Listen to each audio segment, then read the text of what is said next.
This evening is our regular Saturday night gathering and opportunity to listen to Dhamma.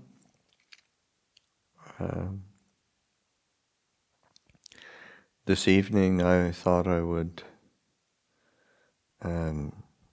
talk a bit about Ajahn Chah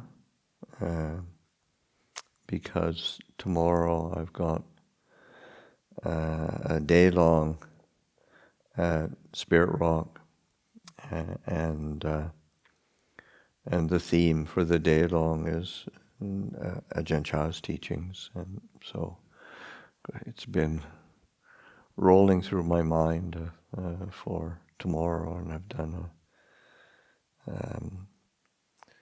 and I did some research for the for it, and came up with some like an angle as well for tomorrow to was to give some of the perspectives that Ajahn Chah gave that tend to not get so much airplay in the West and in America. Just some ways of teaching that are kind of maybe not unique, but certainly fresh and worthy of bringing to attention. Like the Ajahn Chahs would emphasize a lot about sila, virtue, integrity, and I think it was his approach to it was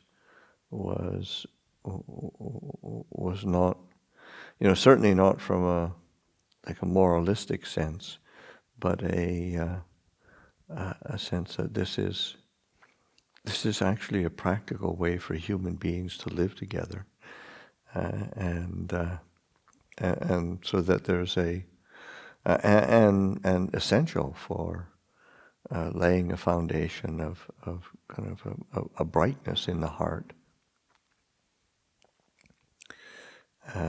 Also aspects of renunciation that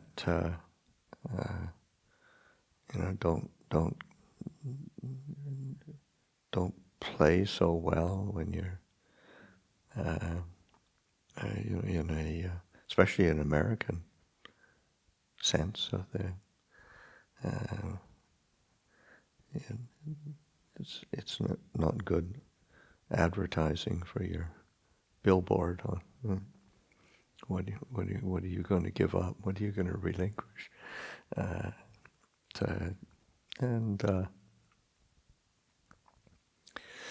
Another aspect, and I'll just sort of touch on a few things tonight, but just sort of a bit of a teaser for tomorrow. There's going to be a few people coming along, and I imagine that from a few people coming along from here tomorrow, actually quite a gang of us, but then also it'll be, I'm sure it'll be available at some point on our website. But another aspect that I think is important too, that Ajahn Chah used to put a lot of attention on, or just a way of looking at things, in that it's not so much about me making my mind pure so I can attain some kind of realization. It's more fundamental nature of mind is pure and peaceful. Why don't you pay attention to it? and it's just sort of this direct kind of tasting of the fruits of practice, but it's not. It's something that there's a simplification there rather than I've got to go through all sorts of complicated and difficult practices in order to make myself pure or worthy of realizing what the Buddha was teaching. And kind of tied to that as well, and that Ajahn Chah would put a lot of he certainly didn't shy away from, maybe not a lot, but he didn't shy away from teaching, whether it was to monastics or to lay people, that the whole purpose of the Buddha's teachings is about liberation, it's freedom, awakening. And it's possible for all of us, anybody who wishes to put forth give the attention and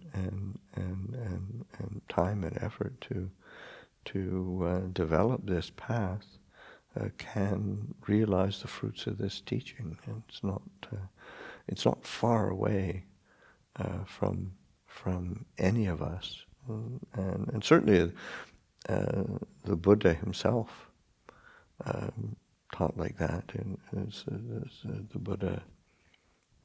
There's a very straightforward sutta where the Buddha is sort of saying, if you couldn't realize this teaching or the fruits of this teaching, then I wouldn't teach it. But you can realize the fruits of these teachings, and therefore I teach it. And so Ajahn Chah was in that same vein. He didn't sort of say, "Oh, this is so refined and distant that it's not possible." It's sort of, no, liberation, awakening is possible. Kind of do it already.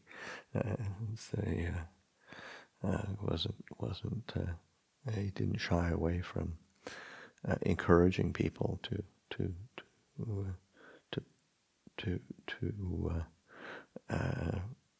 conceive of the fact that they can realize the fruits of this practice. So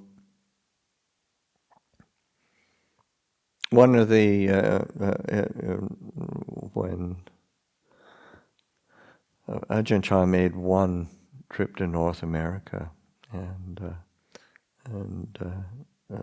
he taught in a few different places, but one of the places was at IMS for a retreat at the Barre, Massachusetts Insight Meditation place, and when he was there, the people were telling him that they and he'd been sort of picking up on it in different places that he'd been. He didn't go to many places. He went to the West Coast, Seattle and Vancouver, and then to Barre. But just that at that time,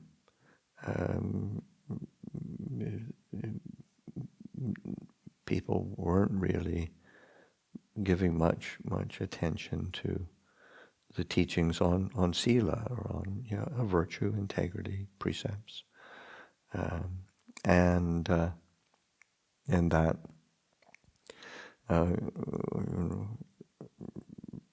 what was important was meditation and wisdom practices, and unique about the Buddha's teachings, which is, on a certain level, is very true. But Ajahn Chah's perspective was also, he said, well,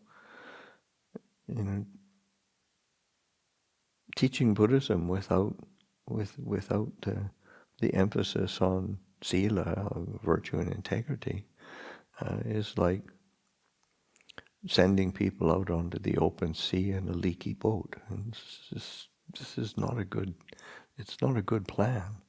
So it was quite sort of blunt and I think quite quite right. Which, again, it's not. I think one of the problems, say, in the West, we can sometimes shy away from sila is the tendency to from our conditioning, Judeo-Christian conditioning, to look at things in black and white, right and wrong, absolutely good, absolutely bad, and that's not the point in Buddhism. It's what is the point is what is it that is actually skillful, wholesome, beneficial, what leads to dukkha, what leads away from dukkha. And Ajahn Chah was really, that was one of his certainly his teachings always revolved around Four Noble Truths, which we say we chanted tonight, when the dukkha and the ending of dukkha. It doesn't stray very far from the very first teaching of the Buddha, because the Buddha himself said he spent 45 years teaching, and over and over it was just, I teach just two things, the dukkha and the ending of dukkha. And so that that focus on integrity is an essential piece of how do we live in a way that frees the heart from dukkha.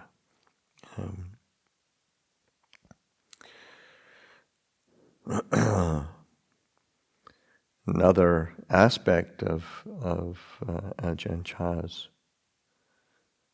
teaching, he was always interested in renunciation, in relinquishment, in giving up, in surrender, and letting go. And I can remember as a young monk training with Ajahn Chah, and not just beginning to learn the language, the Thai language, and there's a few things that you hear repeated over and over and over again. So you kind of ask, what's that mean? What does Bloi Wang mean? What's this Bloi Wang? Bloi Wang is to let go, relinquish, give up, surrender. I heard it a lot. Everybody heard it. Ajahn Chah emphasized it, so that sense of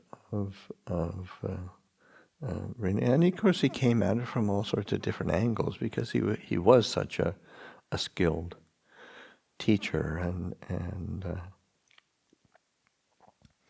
I remember one time I'd been a monk for a few years, and there was this period of time when Ajahn Chah had me doing certain practices and following a certain practice where it was quite difficult, and he was pretty uncompromising, and it was it wasn't easy, but it was more, and I was and after a time was over a year, I felt, I think I've learned what I'm supposed to learn from this. And I went to Ajahn Chah and said, I think I've learned what I'm supposed to learn from this. Can I be sort of change in my position and be more integrated into regular community life, and Ajahn Chah sat very quietly for a minute, and I was kind of sitting off to the side. I didn't dare sit right in front of him, and sat off to the side, and he just, after being very quiet for a bit, he looked at me with this little kind of sly smile, and he said, "Do you give up?" And I said, "Oh, yeah, I give up. I surrender." And they said, "Oh, okay," because that was the renunciation, to really relinquish, and it was, and mostly around, relinquishment is not. I mean, it manifests in different ways, in terms of letting go of desire, letting go of ill will or whatever.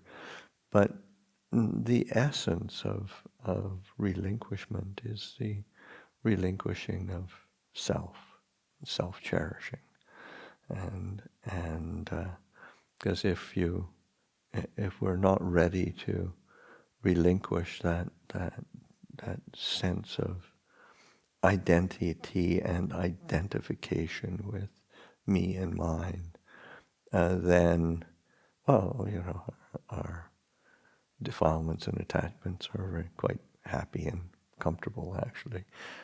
So it's important to be able to be willing to let go at the source. So that's something that Ajahn Chah was, and he was, again, if he wasn't as uncompromising as he was, and many teachers wouldn't. I don't know that I have the kind of, because it doesn't make you popular, that's for sure. But Ajahn Chah was never really. He wasn't concerned whether anybody liked him or not. As charming as he was and could be, that he wasn't. If he felt it appropriate to thwart people's desires or views and opinions, he didn't have any problem with that. And that was, of course, that was incredibly compassionate. And he just had so many down-to-earth ways of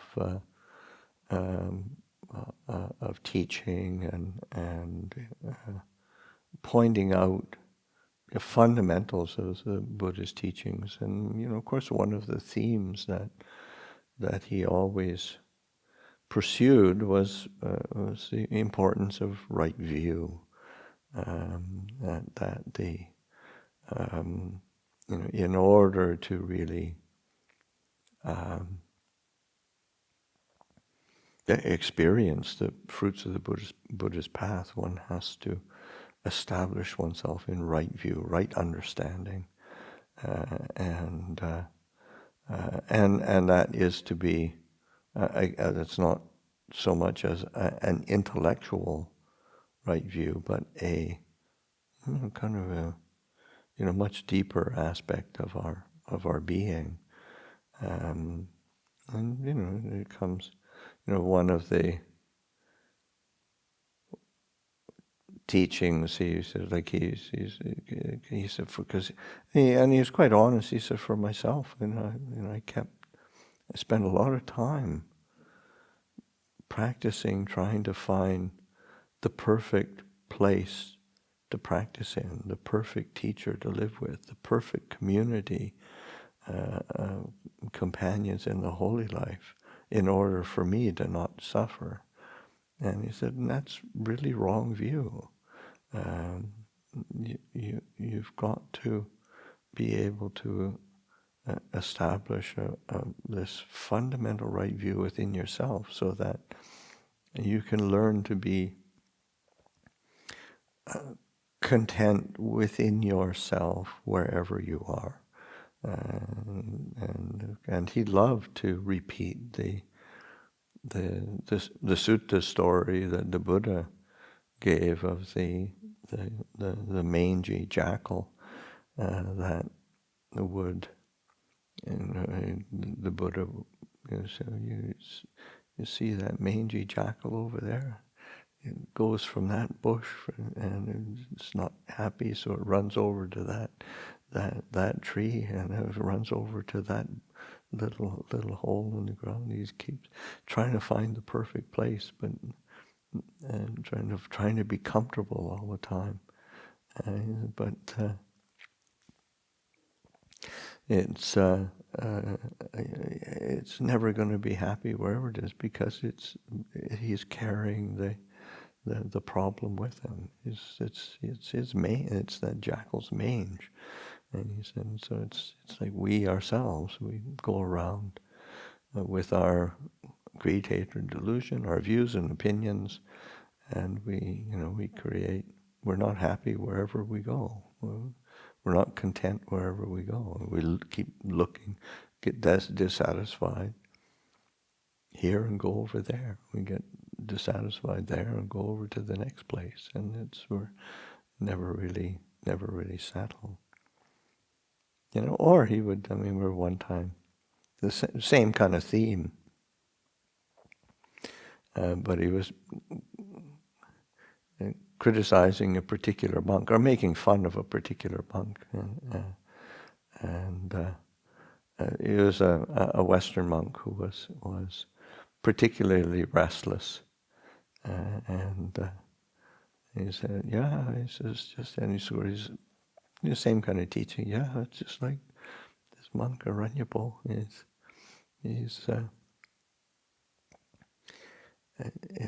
He's never really satisfied wherever he goes. Wherever he goes, it stinks. And he says, but it smells here, and he goes somewhere else to find a nice place, and it smells there. He said, but he's got, and he doesn't know it, but he's got dog shit in his yam, in his monk's bag. So everywhere he goes, it smells like dog shit. So it's that sense of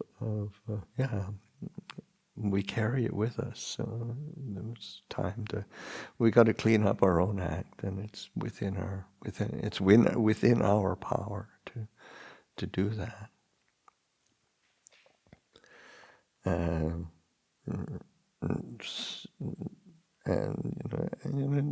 another image that he used, again, very down to earth, very basic. He said it's like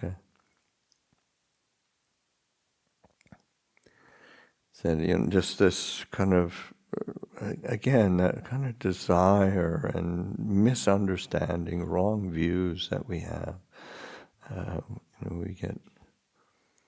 He said it's we're like maggots that are in a pile of dung, and that pile of dung looks really great. And you think you get really compassionate and concerned about this poor maggot that's stuck in this pile of dung. You sort of take it out and clean it up and put it in some nice clean piece of fruit or something. It makes its way back to the pile of dung because that's what it likes. So that sense of as long as we're not really dealing with the kind of underlying habits of attachment and craving, and we keep going back to our old haunts of what we think is gratifying. And our views and opinions, our irritations and aversions, our preferences, and you think you start recognizing that, and then seeing this image of this, the maggot sort of putting forth incredible effort to go back to its pile of dung. That's really worthy of compassion. But we're in the same boat, learning how to turn our attention to right view, and a lot of our problems are really solved by understanding that fundamental misapprehension of what's valuable, what's useful, what is for our real true benefit and growth, and for our true peace. Another theme that Ajahn Chah would emphasize is just the importance of sticking with the practice, of steady practice, of being well established in a continuity of practice, making our practice continuous. And obviously, there's always ebbs and flows of energy or lack of energy, of inspiration, lack of inspiration. That's to be understood. But within that, those ebbs and flows, then you still commit to the practice. Keep returning to the practice, and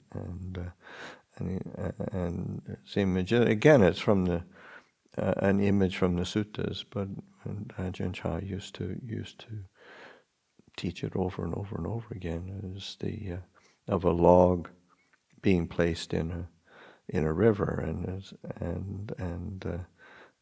that log, as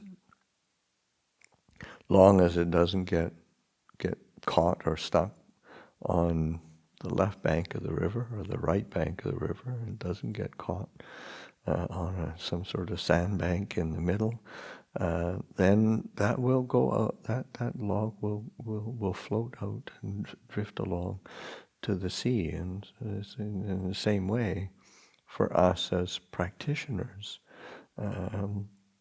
As long as we stick to the practice of Dhamma, to the training, we don't get, we may go fast, we may go slow. There might be some sort of obstacles along the way, but as long as we don't get caught on the extremes of, I would say, just as we chanted tonight, of the Kama Sukhalikana Yoga, the Kilamatana Yoga, the extremes of attachment to sensuality, the attachment to self-deprivation, those two extremes, or just the extremes of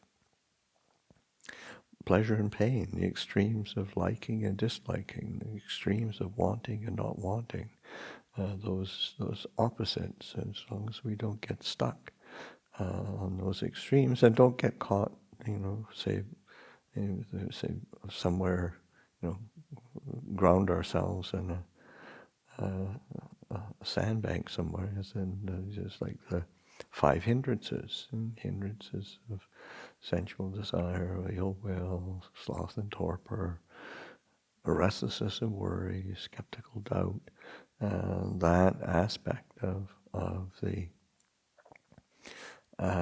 just sticking with the practice, is what Ajahn Chah would say, patibaddha, continuity of practice. And they say, if you're inspired, you practice. You're not inspired, you practice. You got energy, you practice. You don't have energy, you still practice. This might not quite be the same, say, in a how it appears, but you keep returning to the practice, and you keep learning from that. And that's the thing. If you're willing to just return to the practice over and over again, the training, then with the perspective of what can I learn from this? What can I understand from this? What do I need to understand from this? Then we really grow in the Dhamma. And I think another aspect of Ajahn Chah's way of teaching, was the, I think he wasn't that concerned with methodology and technique, but what he was concerned with is that one pays attention to the opportunity for, say, realizing this awakening of the Buddha, or that the Buddha is always present. In the sense that not the historical Buddha, but the essence of what constitutes a Buddha, an awakened being, is this quality of knowing, and being the one who knows. And rather than practicing in order to get to be a sort of just being the one who knows, be awake, being bright. In the Thai, the Pulu, Puta, and Pubargban, these are qualities of the Buddha, the kind of the Buddha essence.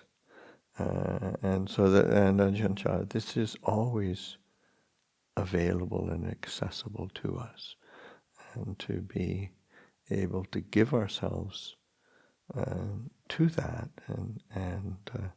and that's where where we can truly experience freedom. So it's just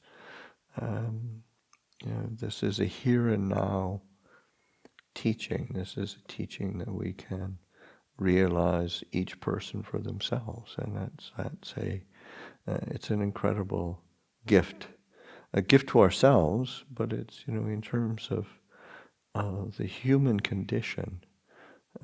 If anybody's willing to do that, they're a great blessing for all beings.